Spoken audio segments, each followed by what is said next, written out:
Guys, welcome to my new session. तो आज हम बात करेंगे एचपीएसएससी के प्रीवियस ईयर पेपर की, जिसमें हम देखेंगे ज्योग्राफी सेक्शन को।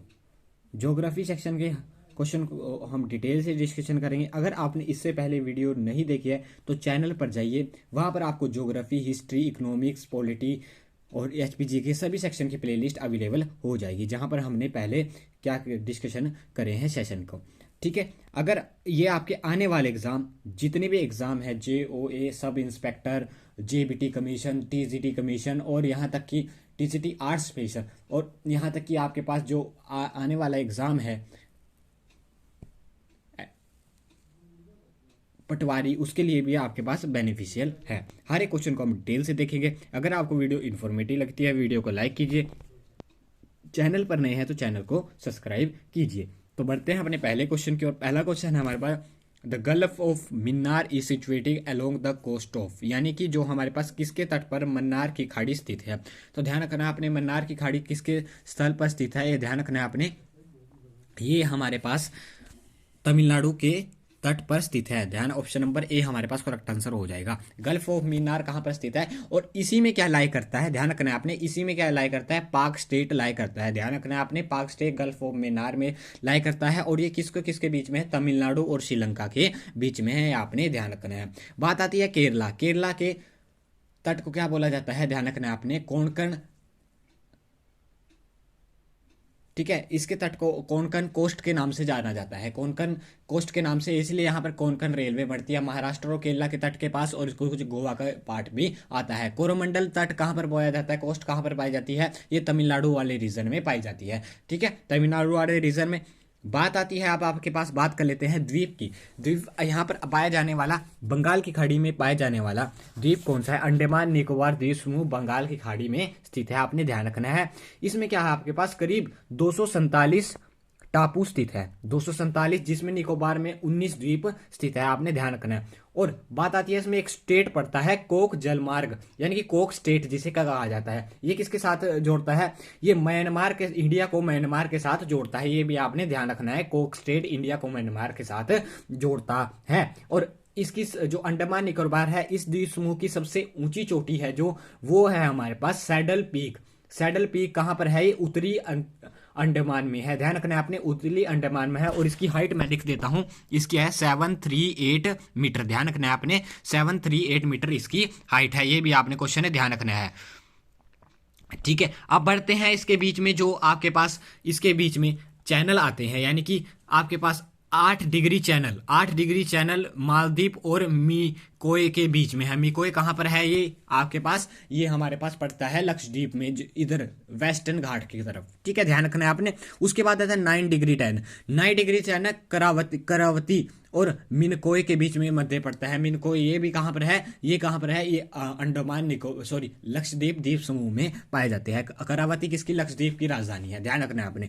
नेक्स्ट क्वेश्चन है 10 डिग्री चैनल, ये काफी बार पूछा गया है। ये हमारे पास ध्यान रखना है पे, छोटा लिटिल अंडमान और कोर निकोबार के बीच में है, कार निकोबार के बीच में है, ध्यान रखना है आपने। और उसके बाद आता है great channel. Great channel Sumatra Indonesia, Sumatra island Indonesia व निकोबार के बीच में द्वीप समूह में जोड़ता है, ग्रेट आइलैंड। ध्यान रखना है आपने, ये कुछ पाक स्टेट मैंने बता दिया है आपको, तमिलनाडु को श्रीलंका के साथ जोड़ता है, कोक स्टेट भी मैंने बता दिया है आपको। ठीक है, और मन्नार की खाड़ी कहां पर है, ये आपको बता चुके हैं मैं। ठीक है, अब बात कर लेते हैं नेक्स्ट क्वेश्चन की ओर बढ़ते हैं। आपने इससे इतने क्वेश्चन ध्यान रखने हैं। नेक्स्ट क्वेश्चन है हमारे पास, which is the different between IST and GMT। Difference between बताना है आपने, इंडियन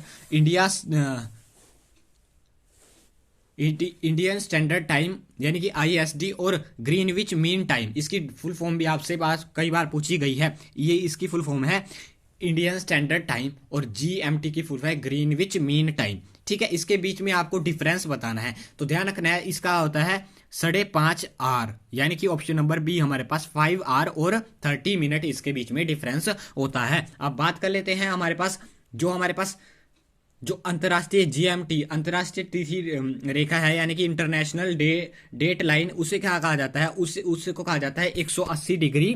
ध्यान रखना है आपने, 180 डिग्री देशांतर, 180 डिग्री देशांतर के नाम से जानी जाती है। पूछा गया है कई बार क्वेश्चन की कौन सी डेट लाइन को किस नाम से जाना जाता है, 180 डिग्री देशांतर। और इंग्लिश में क्या बोलते हैं, 180 डिग्री लॉन्गिट्यूड। ध्यान रखना है आपने, 180 डिग्री लॉन्गिट्यूड इसे कहा जाता है। अब बात कर लेते हैं जो जीएमटी लाइन है, यानी कि ग्रीनविच मीन टाइम जो लाइन है, ये इंटरनेशनल डेट लाइन, ये किस किस महासागर से होकर गुजरती है। ध्यान रखना है आपने, सबसे पहले आर्कटिक महासागर, आर्कटिक महासागर से गुजरती है, और चुकी सागर है एक, उससे जुड़ती है। बेरिंग स्ट्रेट से गुजरती है। बेरिंग स्ट्रेट किसको किसको आपस में जोड़ता है, ध्यान रखना है आपने, ये जोड़ता है आपके पास इंडिया, एशिया को जोड़ता है अमेरिका के साथ। ध्यान रखना है आपने, रशिया वाले पार्ट को जोड़ता है किसके साथ, आपके पास अमेरिका वाले पार्ट के, अलेक्सा से। ध्यान रखना है, अलास्का से। ठीक है, अब बात कर लेते हैं जो ये आपके पास 180 देशांतर है, इसमें और 0 डिग्री देशांतर में कितने डिग्री का फर्क है, 24 घंटे का अंतर होता है, आपने ये ध्यान रखना है। अब ये कब बनी थी, ये बनी थी, ध्यान रखना है आपने, ये हुआ थी अंतर्राष्ट्रीय तिथि रेखा कब निर्धारित की गई थी, ये निर्धारित की गई थी हमारे पास 1884 में। 22 अक्टूबर 1884 को क्या हुआ था, वॉशिंगटन डीसी में अंतर्राष्ट्रीय उसमें क्या हुआ था, अंतर्राष्ट्रीय गोष्ठी में, लंदन में ग्रीनविच नाइन टाइम को डिक्लेयर किया गया था। ध्यान रखना है आपने, 1884 में। ठीक है, कि क्या हुआ था तब, अंग्रेजों का लगभग सभी एरिया पे राज था, तो उन्होंने क्या कहा था कि हमारे यहाँ से ही क्या जिन्हें इंटरनेशनल डेट लाइन गुजरेगी। बेरिंग जनसंधि क्या कहती है, तिथि रेखा के समांतर स्थित है, यानी कि बिल्कुल पैरेलल में स्थित है। ठीक है, आपने ध्यान रखना है, ये तिथि रेखा के समानांतर।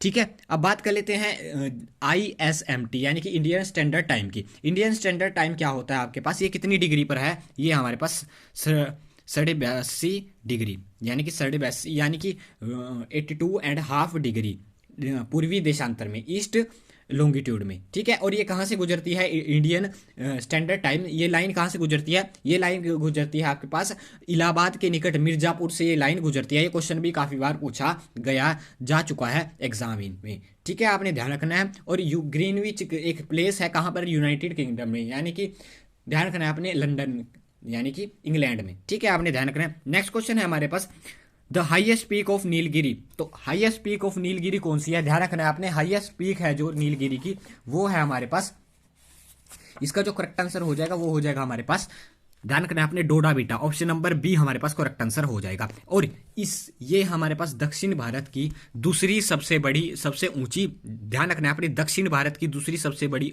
सबसे ऊंची क्या है, चोटी है। ठीक है, इसकी जो हाइट है वो 2637 मीटर है, 2637 मीटर ये हाइट है। अभी आपने नोट कर ली है, ये पूछी गई है एक एग्जाम में। ठीक है, प्रीवियस एग्जाम में पूछी गई है, ध्यान रखना है आपने। और बात आती है दक्षिण भारत की सबसे बड़ी जो ऊंची जो चोटी है वो कौन सी है, अन्नामुदी, अन्नामलाई की पहाड़ियों में स्थित अन्नामलाई की पहाड़ियां, एनामुदी, एनामुदी, इसकी ऊंचाई थोड़ी सी ज्यादा है, इससे सिर्फ थोड़ा सा फर्क है, ये है 2695, वो 2637 है। ध्यान रखना है आपने, ये कभी ध्यान रखना है, अन्ना मुडई, ये किस में है हमारे पास, ध्यान रखना है आपने। अब ये हमने दक्षिण भारत की आंध्र प्रदेश और उड़ीसा के तटीय भाग में महेंद्रगिरी की पहाड़ियां स्थित है, आंध्र प्रदेश और उड़ीसा में महेंद्रगिरी की पहाड़ियां स्थित है, ये भी आपने ध्यान रखना है। नीलगिरी की डोडा बीटा सबसे ऊंची चोटी है, ये भी आपने ध्यान रखना है। और नीलगिरी कहाँ पर मिलते हैं, वेस्टर्न और ईस्टर्न घाट कहाँ पर मिलते हैं, नीलगिरी हिल्स के पास मिलते हैं, ये क्वेश्चन आपने ध्यान रखना है। और इतने आपने इस क्वेश्चन से ध्यान रखने हैं। मैंने आपको हाइट दोनों की बता दी है, अन्ना मेधु की भी और किसकी बता दी है, डोडा बीटा की हाइट भी आपको बता दी गई है। डोडा बीटा अन्ना मुदई किसकी, अन्नामलाई की पहाड़ियों में स्थित एक ऊंची, सबसे ऊंची चोटी है दक्षिण भारत की, आपने ये ध्यान रखना है। नेक्स्ट क्वेश्चन की ओर बढ़ते हैं। नेक्स्ट है हमारे पास, an important river of Indian desert. Indian desert की इंपोर्टेंट रिवर कौन सी है, तो इंपोर्टेंट रिवर कौन सी है, ध्यान रखना है आपने, लूनी, लूनी इंडियन डेजर्ट की इंपोर्टेंट रिवर है। कहां से बहती है, इंडियन के डेजर्ट से बहती है। बात आई है लूनी रिवर की, लूनी रिवर कहां पर बहती है, इसका जो राजस्थान के अरावली की पहाड़ियों से इसका उद्गम होता है और गुजरात के कच्छ में जाकर यह लुप्त हो जाती है। जो गुजरात का कच्छ एरिया, डेजर्ट वाला एरिया है, वहां पर जाकर क्या है, लुप्त हो जाती है, यानी कि वहां पर समाप्त हो जाती है। ठीक है, ध्यान रखना है आपने, इसी को क्या कहा जाता है, the important river of Indian desert भी कहा जाता है। तो द रिवर ऑफ इन्फेंटेंट भी इसी को कहा जाता है। बात ऑप्शन में है हमारे पास नर्मदा रिवर। नर्मदा रिवर क्या, नर्मदा रिवर कहाँ से निकलती है, ध्यान रखना है आपने, ये कहाँ से निकलती है, ये जब्बलपुर की पहाड़ियों से निकलती है, ध्यान रखना है आपने। सॉरी, अमरकंटक के पास, मध्य प्रदेश के अमरकंटक से निकलती है मध्य प्रदेश में। और सोन नदी का उद्गम स्थल भी यहीं से है, अमरकंटक की पहाड़ियों से। और गुजरात में जाती है खमता की खाड़ी में, और उसके बाद अरब सागर में गिर जाती है, ठीक है, अरेबियन सागर। और ये क्या, जो नर्मदा और ताप्ती नदी है, ये आपके पास रिफ्ट वैली का फॉर्म करती है, आपने ये ध्यान रखना है। और एस्चुरीज का निर्माण भी ये करती है, आपने ये ध्यान रखना है। नर्मदा नदी के किनारे कौन कौन से शहर प्रचलित है, ध्यान रखना है आपने, जब्बलपुर, जिसे स्टील सिटी ऑफ इंडिया भी कहा जाता है, मध्य प्रदेश में, ये कहाँ पर है, नर्मदा नदी के किनारे स्थित है। ऑप्शन में दिया गया है कृष्णा नदी। कृष्णा नदी कहाँ से निकलती है, महाराष्ट्र के महाबलेश्वर से, पहाड़ियों, महाबलेश्वर की पहाड़ियों से क्या निकलती है, कृष्णा नदी निकलती है। उसके बाद ये कहाँ पर जाती है, कर्नाटक में जाती है महाराष्ट्र से, उसके बाद तेलंगाना में जाती है, और उसके बाद आंध्र प्रदेश में जाने के बाद फाइनली बंगाल की खाड़ी में ये गिर जाती है। इसकी सहायक नदियां हैं, वो है हमारे पास तुंगभद्रा, ये पूछा गया है, कोयना और भीमा, इसकी क्या है, हमारे पास सहायक नदियां हैं। ये क्वेश्चन आपने ध्यान रखना है, ठीक है, ये क्वेश्चन, इससे आपने इतना ध्यान रखना है। नेक्स्ट क्वेश्चन की ओर बढ़ते हैं। नेक्स्ट क्वेश्चन है हमारे पास, Kaziranga national park is famous for. तो काजीरंगा नेशनल पार्क किस लिए फेमस है, तो ध्यान रखना है आपने, जो काजीरंगा नेशनल पार्क है वो हमारे पास फेमस है एक सींग वाले गैंडर के लिए, यानी कि राइनोस के लिए। ऑप्शन नंबर ए हमारे पास करेक्ट आंसर हो जाएगा। बात आई है नेशनल पार्क की, तो बात कर लेते हैं काजीरंगा। तो सबसे पहला जो हमारे पास नेशनल पार्क है वो कौन सा नेशनल पार्क है, सबसे पहला नेशनल पार्क है हमारे पास James Corbett national park, Uttarakhand में स्थित है, ठीक है। और इसके पहले पुराना नाम क्या था, heli national park, heli national park के नाम से जाना जाता था। और 1975 में ये, सॉरी 1935 ईस्वी में इसको नेशनल पार्क का दर्जा दिया गया था। तो देश में सबसे ज्यादा राष्ट्रीय यानी नेशनल पार्क मध्य प्रदेश में स्थित है, और इसे टाइगर स्टेट भी कहा जाता है। ध्यान रखना है आपने, टाइगर कहाँ का फेमस है, यहाँ पर सबसे ज्यादा टाइगर कहाँ पर है, मध्य प्रदेश में है, ध्यान रखना है आपने। बात आती है हमारे पास भारत का सबसे बड़ा राष्ट्रीय उद्यान यानी कि नेशनल पार्क जम्मू कश्मीर के लेह जनपद में, जिसे हेमिस नेशनल पार्क कहा जाता है, ये कहाँ से है, ध्यान रखना है आपने। भारत का सबसे बड़ा बाघ अभयारण्य नागार्जुन सागर है, आंध्र प्रदेश में। नागार्जुन अभयारण्य कहाँ पर है, आंध्र प्रदेश में है। उसके बाद आते हैं आपके पास, ध्यान रखना है आपने, जिम्स कॉर्बेट रामगंगा नदी के, जो जिम कॉर्बेट नेशनल पार्क है ये रामगंगा नदी के किनारे स्थित है, उत्तराखंड में। ध्यान रखना है आपने, ये क्वेश्चन भी पूछा गया है पहले, ठीक है, आपने ध्यान रखना है।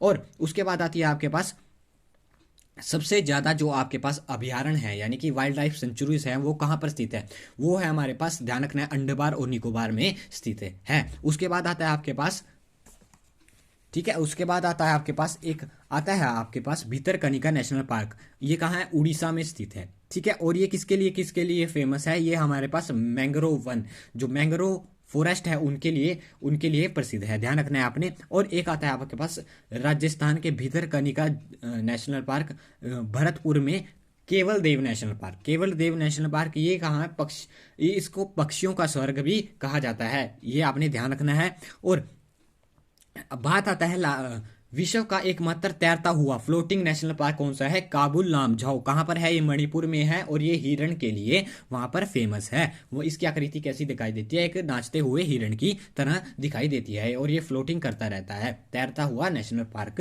है, ऐसा प्रतीत होता है। तो आपने इससे इतना ध्यान रखना है। नेक्स्ट क्वेश्चन की ओर बढ़ते हैं। नेक्स्ट है हमारे पास साइलेंट वैली ऑफ केरला। इस silent valley of Kerala contain the rare species of plant and animals. तो ऑप्शन नंबर ए हमारे पास करेक्ट आंसर हो जाएगा, ध्यान रखना है आपने इससे इतना क्वेश्चन। और ये हमारे पास साइलेंट वैली नेशनल पार्क है और ये केरला में स्थित है, आपने इससे इतना ध्यान रखना है। नेक्स्ट क्वेश्चन है हमारे पास, yellow revolution is associated with the production of the, yellow revolution किसके प्रोडक्शन से संबंधित है, तो येलो रेवोल्यूशन ध्यान रखना है आपने, ये आपके पास ऑयल सीड की प्रोडक्शन से रिलेटेड है, यानी कि तिलहन फसलों की तरह से येलो रेवोल्यूशन संबंधित है। बात आती है आपके पास पोल्ट्री फार्म दिया गया है, ये किसके रेवोल्यूशन से संबंधित है, ये ब्राउन रेवोल्यूशन से रिलेटेड है। बात आती है आपके पास पेट्रोलियम किसके रेवोल्यूशन से संबंधित है, ब्लैक रेवोल्यूशन से संबंधित है। बात आती है आपके पास मिल्क किससे संबंधित है, मिल्क आपके पास व्हाइट रेवोल्यूशन से संबंधित है ये। अभी आपके ध्यान में ब्लू रेवोल्यूशन किसके लिए संबंधित है, ध्यान रखना आपने, फिशिस से रिलेटेड, यानी कि ओशन में फिश पालन के से रिलेटेड संबंधित है ब्लू रेवोल्यूशन। तो आपने इतना ध्यान रखना है रेवोल्यूशन से रिलेटेड। नेक्स्ट क्वेश्चन की ओर बढ़ते हैं। नेक्स्ट क्वेश्चन है हमारे पास, the highest grade and best quality coal is. तो हाइएस्ट ग्रेड और बेस्ट क्वालिटी कोयल कौन सा है आपने बताना है। तो ये हमारे पास ध्यान रखना है आपने, ये होता है हमारे पास एंथ्रासाइड। एंथ्रासाइड यानी कि बेस्ट क्वालिटी ग्रेड, और वो कौन से होते हैं जो हमारे पास पोल्यूशन कम करें, और पोल्यूशन कम करे, और यानी कि उनकी जलने की कैपेसिटी ज़्यादा हो, यानी कि हमारे पास एनर्जी ज़्यादा देते हो और पोल्यूशन कम करते हो, तो एंथ्रासाइड वो बेस्ट सुटेबल होता है। उसके बाद आता है एंथ्रासाइड के बाद आता है बिटुमिनस, उसके सेकंड नंबर पे, ये फर्स्ट नंबर पे आता है, सेकंड नंबर पे बिटुमिनस आता है, थर्ड नंबर पे लेगेनाइट आता है, लेगेनाइट, उसके बाद आता है फोर्थ नंबर पे आता है आपके पास पीट। अब इसमें कितनी होती है आपके पास 85% से ज़्यादा कार्बन की मात्रा होती है, इस कारण इसको बेस्ट माना गया है। पीट इज द हाईलेस्ट वोलेटाइल, वाष्प की तरह होता है, और ये प्लांट रेजिस्ट से प्राप्त होता है, यानी कि प्लांट के जो बचे हुए थे। और लेगेनाइट को ब्राउन गोल्ड के नाम से भी जाना जाता है, ध्यान रखना आपने, ब्राउन गोल्ड के नाम से भी जाना जाता है। और कोयले को किस नाम से जाना जाता है, ब्लैक डायमंड के नाम से इसको जाना जाता है, ध्यान रखना है आपने। बिटुमिनस सबसे ज़्यादा जो कोयला पाया जाता है इंडिया में, वो कौन सा होता है, बिटुमिनस पाया जाता है, बिटुमिनस कैटेगरी का कोयला पाया जाता है। उसके बाद आता है आपके पास, ये आपने ध्यान रख लेने हैं, यानी कि कार्बन की मात्रा सबसे ज़्यादा अधिक किस में होती है, एंथ्रासाइड में होती है, इसलिए इसको बेस्ट क्वालिटी प्रोडक्ट माना जाता है। मैंने आप लोगों को बता दिया है कि कैसे कैसे इसकी अरेंजमेंट होती है। नेक्स्ट है हमारे पास, diesel locomotor are manufacturing at. तो डीजल लोकोमोटर कहाँ पर मैन्युफैक्चरिंग की जाती है, तो ध्यान रखना है आपने, जो डीजल लोकोमोटर है वो पर, यानी कि जो हमारे पास डीजल से रिलेटेड रेलवे वो हैं, वो हमें मैन्युफैक्चर की जाती है वाराणसी में। ऑप्शन नंबर ए हमारे पास करेक्ट आंसर हो जाएगा। ध्यान रखना है आपने, वाराणसी में की जाती है। बात आती है लोकोमोटर से, और रेलवे से रिलेटेड जो हमारे पास व्हील बढ़ते हैं, ये भी क्वेश्चन बनाया जाता है, जो रेल के पहिए बनते हैं वो कहाँ पर बनते हैं, कि वेल एक्सल प्लांट कहाँ पर स्थित है, ये आपके पास बेंगलोर में स्थित है। ध्यान रखना है आपने, बेंगलोर में स्थित है। और steam locomotives and electrical locomotives, यानी कि जो स्टीम इंजन है और इलेक्ट्रिकल इंजन है रेलवे के, वो पर कहाँ पर बनाए जाते हैं, वो चितरंजन में बनाए जाते हैं। ऑप्शन तब क्या हो जाएगा आपके पास, चितरंजन। ये क्वेश्चन वेरी वेरी इंपॉर्टेंट है, स्टार लगाकर नोट कर लीजिए इसको, ठीक है, आने वाले टाइम में। और जमशेदपुर को किस टाटा स्टील के नाम से जाना जाता है, वहाँ पर क्या जाता है, स्टील का अच्छे प्लांट है, टाटा का वहाँ पर प्लांट है, इसलिए जमशेदपुर को स्टील के नाम से, स्टील सिटी के नाम से जाना जाता है। तो आपने इससे इतना ध्यान रखना है। तो ये हमने डिस्कशन करे ज्योग्राफी सेक्शन में कुछ इंपॉर्टेंट क्वेश्चन। अगर आपको सच में वीडियो इन्फॉर्मेटिव लगी तो वीडियो को लाइक कीजिए, चैनल पर नए हैं तो चैनल को सब्सक्राइब कीजिए। मिलते रहेंगे ऐसे ही इन्फॉर्मेटिव फैक्ट के साथ नेक्स्ट वीडियो में।